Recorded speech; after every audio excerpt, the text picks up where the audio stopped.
सुप्रभात प्यारे बच्चों। आज हम कक्षा तीसरी की हिंदी व्याकरण की पाठ्य पुस्तक का पाठ नंबर 3 शब्द और वाक्य पढ़ेंगे।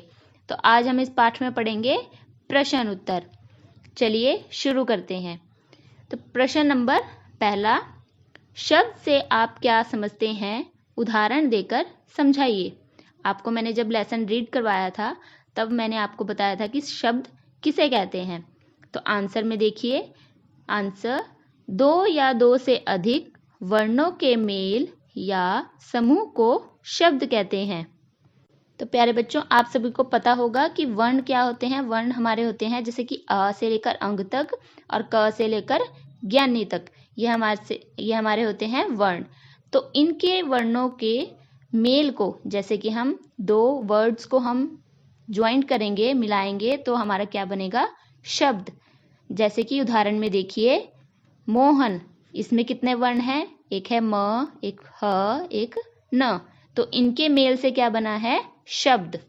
सेकंड है पर्वत, थर्ड कमल, फोर्थ क्या है, नदी। तो क्या है इनके उदाहरण, मोहन, पर्वत, कमल और नदी। प्रश्न नंबर 2, शब्दों का वर्गीकरण किन आधारों पर किया जाता है। मतलब शब्दों को हम किस किस आधार पर बांट सकते हैं।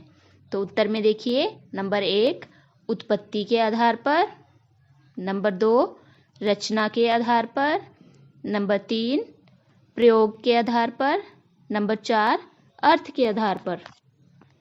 ओके स्टूडेंट्स, यह थे हमारे शब्दों का वर्गीकरण। पहला क्या था, उत्पत्ति के आधार पर, दूसरा रचना के आधार पर, तीसरा प्रयोग के आधार पर, चौथा अर्थ के आधार पर। आप सभी को मैंने लेसन रीड कराते समय इसको एक्सप्लेन किया था। ओके। प्रश्न नंबर 3, रचना के आधार पर शब्द कितने प्रकार के होते हैं। आपको क्या बताना है, पहले हमने सेकंड क्वेश्चन में क्या पढ़ा था कि शब्दों का वर्गीकरण किन आधारों पर किया जा सकता है, उत्पत्ति, रचना और प्रयोग और अर्थ के आधार पर। तो अपने इस प्रश्न में क्या बताना है कि रचना के आधार पर शब्द कितने प्रकार के होते हैं। तो उत्तर में देखिए, रचना के आधार पर शब्द 3 प्रकार के होते हैं। कितने प्रकार के होते हैं, 3 प्रकार के। नंबर 1 रूढ़ शब्द, नंबर 2 यौगिक शब्द, नंबर 3 योग रूढ़ शब्द। क्या क्या है, नंबर 1 रूढ़ शब्द, नंबर 2 यौगिक शब्द, नंबर 3 योग रूढ़ शब्द। तो प्रश्न नंबर 4, वाक्य को परिभाषित कीजिए। वाक्य क्या होता है, एक सेंटेंस, मीन्स एक पूरा सेंटेंस क्या कहलाता है, वाक्य। उत्तर में देखिए, वह सार्थक शब्द समूह जो किसी विषय का पूर्ण भाव प्रकट करता है, वाक्य कहलाता है। आप सभी को पता ही है कि शब्द क्या होता है।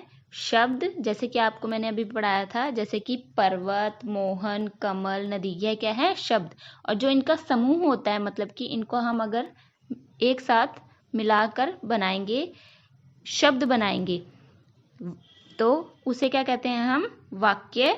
मतलब कि जैसे कि कोई भी हम शब्द के साथ वाक्य बनाते हैं तो उसका क्या होना चाहिए, अपना ही एक मीन्स होना चाहिए, एक भाव होना चाहिए। जैसे कि देखिए उदाहरण में, चिंटू खाना खा रहा है। इसमें कितने शब्द हैं, चिंटू है, खाना है, खा रहा है, ये क्या है, सब शब्द। और इनका एक क्या है, समूह। समूह बनाने के बाद क्या ये बन गया, वाक्य। वाक्य क्या बन गया, जैसे कि चिंटू खाना खा रहा है, और इसका क्या है, एक पूर्ण भाव, मतलब कि इसका एक मतलब है अपना। ओके स्टूडेंट्स, यह थे हमारे पाठ नंबर 3 के शब्द और वाक्य के प्रश्न उत्तर। यह आपने अच्छे से पढ़ने हैं और अपनी नोटबुक्स में लिखने हैं। धन्यवाद।